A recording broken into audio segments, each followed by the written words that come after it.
So, Fluff almost died tonight.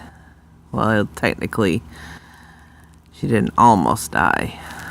But I wasn't feeling up to taking her to the dog park. So I thought the heat index was like 100 and something here today. So I thought I would just take her for a walk around the block.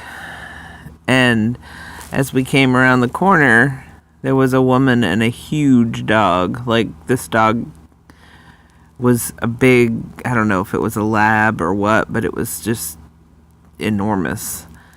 And every time I come across a dog, I always try to cross the street, or at least just put her on my other side so she doesn't run into the dog.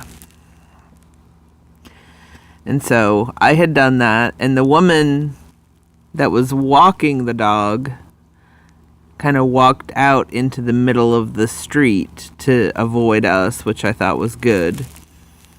So we're walking by, and I didn't even notice that this dog was pulling this woman, like she couldn't control the dog, and the dog was coming after Fluff. She was just, I looked over out of the corner of my eye, and I see this dog, like, just pulling her with all of its strength and coming right after Fluff.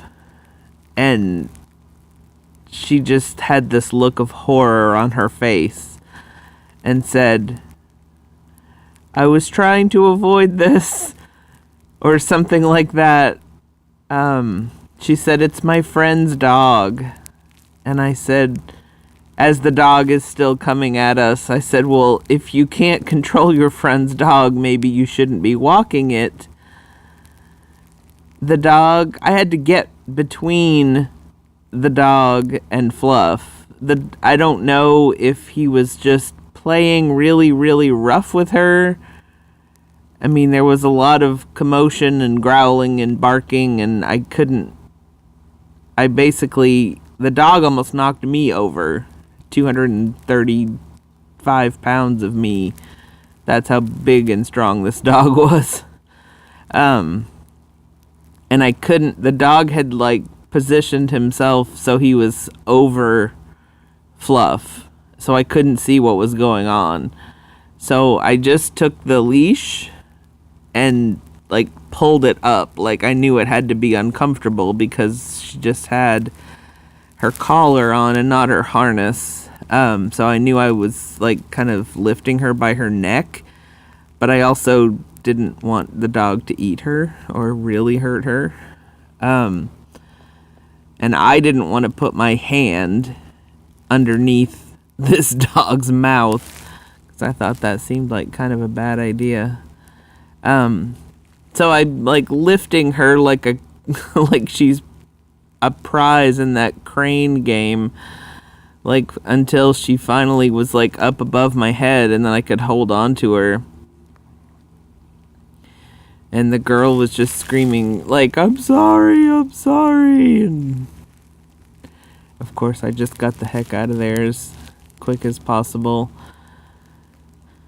But anyway, that was the story about how Fluff almost died, or whatever else was going on that I couldn't really see, but it sounds more dramatic and exciting to say that she almost died.